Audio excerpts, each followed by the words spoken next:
Let's again talk about subs with two people who have known the inner workings of this process for some time, and also the strategic relevance of all of this when it comes to pushing back against China. Andrew Wallace is a Liberal MP, and our great mate Catherine McGregor, who you can see on Friday night with the McGregor angle. I'll start with you first, Catherine, about the strategic importance of what we saw today. What did you think of it? Look, I thought the impact and the posture was absolutely correct, Paul. I thought it was good news, unalloyed good news. The fact that the United Kingdom has renewed its interest in the Indo-Pacific, I find encouraging. They were, as we would recall, the colonial power in Hong Kong. Boris Johnson granted political asylum to many Hong Kong citizens who fled after the appalling crackdowns of the last 12 to 18 months. And they have actually engaged in freedom of navigation exercises in the South China Sea, for which I commend them. Having them and having what Tony Abbott would call the Anglosphere, and he was sneered at when he spoke in that lexicon some years ago, but he's joining me on the program tomorrow night, I think, to claim some vindication, to see a rebirth of the natural Anglosphere alliance based on values. I want to pick up quickly before we throw to the Senator. I'm very concerned, while I defer to Rex Patrick as a submariner, I'm really tired of this whole program being viewed as industrial welfare for South Australia. Good point. This is about warfare, not welfare, and we should not bother with the build. Buy these damn things off the rack and get the hulls in the water. We are not operating on a timeline that is the same as China's. They're the unspoken adversary in this. We are losing time. We said in our defence statement last year on 1 July that the lead time was no longer generous. And frankly, we should have people training at the US nuclear school tonight, and we need to get hulls in the water, capable and manned urgently, and not engage in another build program and probably do a design tweak that will add years to the process. Yeah, good point. Andrew, what's part of the detail that most people have missed, either in the headlines or the brushing over this, that's important to you? Well, I think it's important to recognise that this AUKUS agreement is really quite an historic one, and the main take home, I think, in relation to the submarines is that this is the first time that the United States has shared its nuclear-powered submarine technology with any other country other than the UK, and that was done back in the 50s.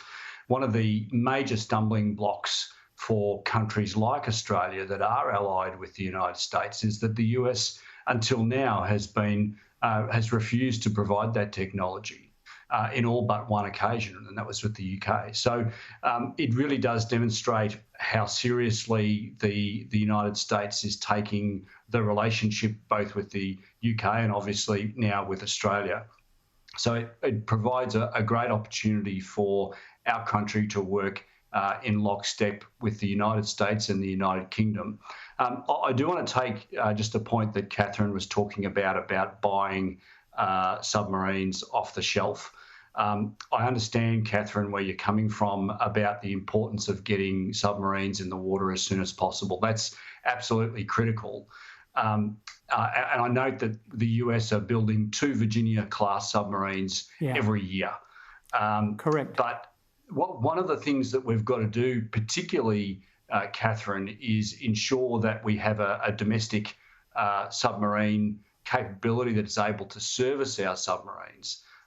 And, you know, worst comes to worst, if we were in a situation where we had some sort of a blockade on Australia, we don't want to be totally beholden to the United States in our ability to be able to work on these things. So it's very important that we have the homegrown technical ability to be able to build them and also to be able to service them and keep them in the water.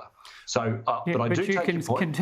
Contemporaneously build the sustainment facilities while you have the hulls operating. It's not, you can chew gum and walk at the same time, Andrew. Yeah, well, I think the best way to be able to maintain these things and keep that technology and the skills amongst the crew is to be able to build them.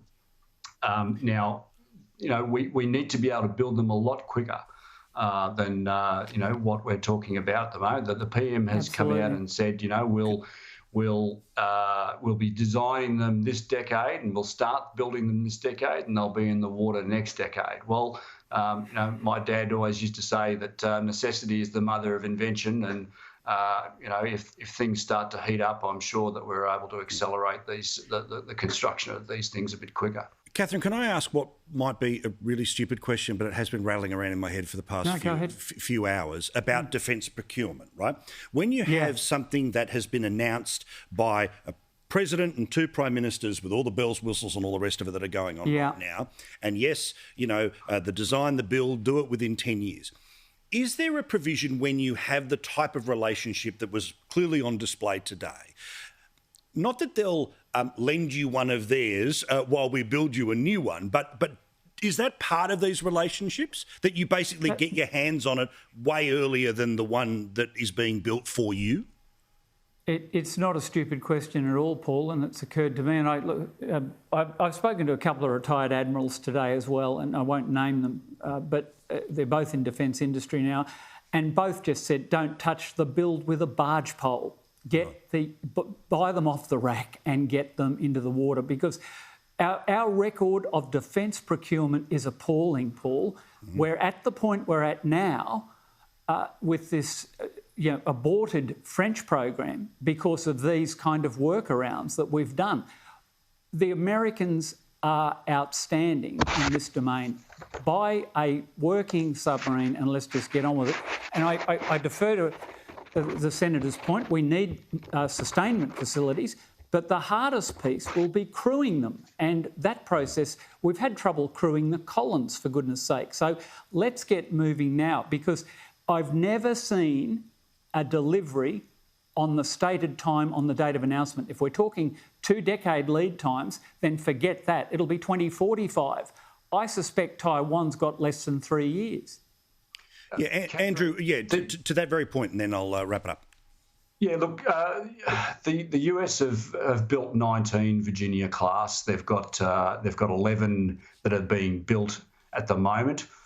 So they've got 30 that they've either built or are building out of 66 that they want to build.